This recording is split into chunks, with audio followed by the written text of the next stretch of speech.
Hello बच्चों, let's read this question. This question says that natural selection can lead to. Question में हमसे पूछा गया है कि नेचुरल सिलेक्शन किसको लीड करता है. Option 1 reproductive isolation, polyploidy and linkage. Option 2 stabilisation, direction less changes and hybridisation. Option 3 stabilisation, directional changes and disruption. And option 4 reproductive isolation, polyploidy and hybridisation. अब अगर इस क्वेश्चन के मैं की कॉन्सेप्ट की बात करूं तो इस क्वेश्चन का जो की कॉन्सेप्ट है वो है Darwinism. Let me right it over here. की कॉन्सेप्ट इज डार्विनिज्म. राइट. अब बच्चों, डार्विनिज्म के दो की कॉन्सेप्ट थे. देयर वर टू मेन की कॉन्सेप्ट्स ऑफ डार्विनिज्म. कौन कौन से? पहला था नेचुरल सिलेक्शन, नेचुरल सिलेक्शन, और दूसरा था ब्रांचिंग डिसेंट, ब्रांचिंग डिसेंट. एक एक करके हम इन दोनों को देखेंगे. तो सबसे पहले हम बात करेंगे अबाउट नेचुरल सिलेक्शन. तो बच्चों, नेचुरल सिलेक्शन होता क्या है? नेचुरल सिलेक्शन एक ऐसा प्रोसेस है जिसमें एनवायरमेंट ऐसे ऑर्गेनिजम्स को चूज करता है, ऐसे ऑर्गेनिजम्स को सिलेक्ट करता है जो कि एनवायरमेंट के लिए बेस्ट सूटेड हैं, मतलब कि एनवायरमेंट के लिए फिट हैं. और ऐसे ऑर्गेनिजम्स को वो डिस्कार्ड कर देता है जो कि एनवायरमेंट के लिए अनफिट हैं. तो फिट वाले को तो उसने सिलेक्ट कर लिया और अनफिट वाले को क्या करा? डिस्कार्ड कर दिया. राइट. और ये किसने करा? ये एनवायरमेंट ने करा, नेचर ने करा. इसीलिए हम इसे बोलते हैं नेचुरल सिलेक्शन. अब देखो, फिट और अनफिट का क्राइटेरिया क्या था? किस ऑर्गेनिज्म को हमने फिट बोला? तो हमने ऐसे ऑर्गेनिजम्स को फिट बोला, नंबर 1, जो कि एनवायरमेंट में सस्टेन कर सके, एनवायरमेंट में सस्टेन कर सके. और दूसरा, जिनका नंबर ज्यादा हो. नंबर ज्यादा होने का मतलब है जिनका रिप्रोडक्टिव पोटेंशियल जो है वो ज्यादा होना चाहिए.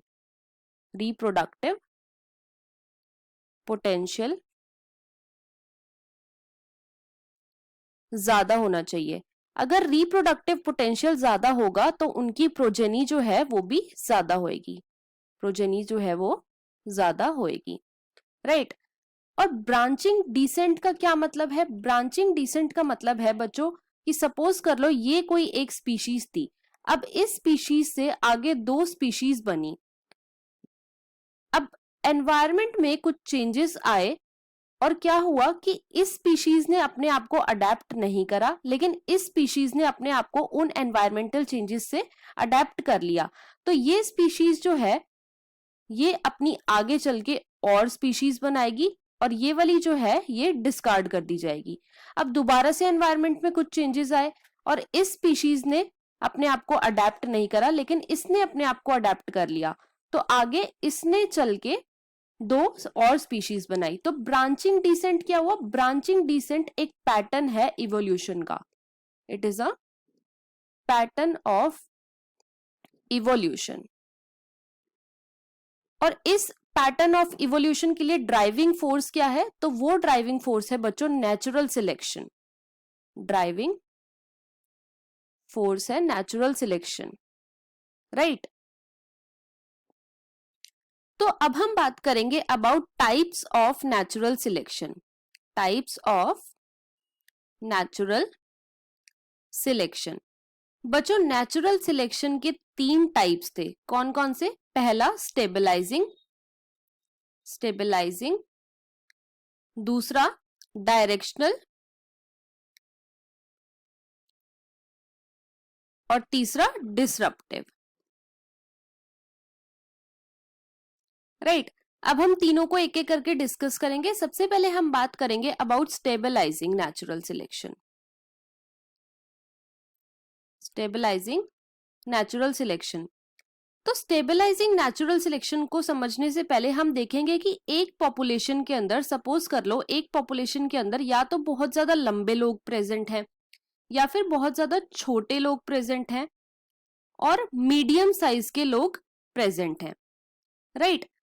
अब स्टेबलाइजिंग नेचुरल सिलेक्शन के अंदर नेचर ने किन ऑर्गेनिजम्स को सिलेक्ट करा? नेचर ने उन ऑर्गेनिजम्स को सिलेक्ट करा जो कि मीडियम साइज के थे, मतलब कि नेचर ने एवरेज मीन वैल्यू को सिलेक्ट करा। नेचर विल सिलेक्ट मीन और एवरेज कैरेक्टर,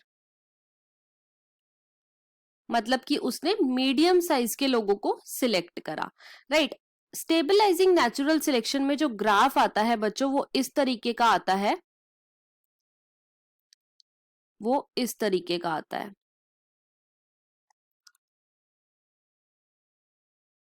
यहां पे क्या है?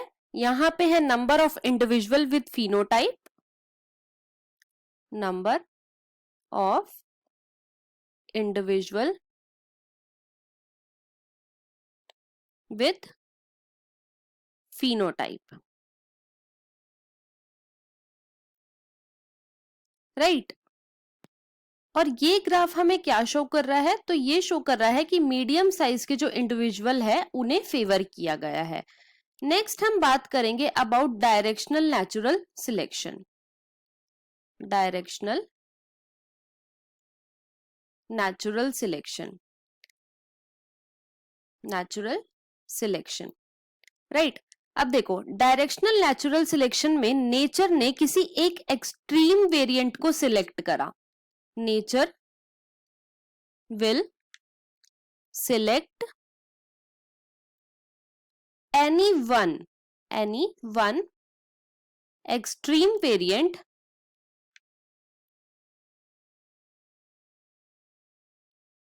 विद इन द पॉपुलेशन, मतलब कि या तो वो टॉल को सिलेक्ट करेगा या फिर वो सिर्फ ड्वार्फ को सिलेक्ट करेगा, लेकिन करेगा किसी सिर्फ एक को ही। तो नेचर ने किसी एक एक्सट्रीम वेरिएंट को सिलेक्ट करा। अब बच्चों अगर इस डायरेक्शनल में हम ग्राफ प्लॉट करके देखें तो ग्राफ यहाँ पे क्या होगा? जो ग्राफ की बच्चों पीक आएगी वो एक ही साइड पे शिफ्ट हो जाएगी। क्यों? क्योंकि नेचर ने किसी एक एक्सट्रीम वेरिएंट को ही सिलेक्ट करा है, तो पीक जो है वो किसी एक साइड में शिफ्ट हो गई है, राइट। नेक्स्ट हम बात करेंगे about the disruptive natural selection.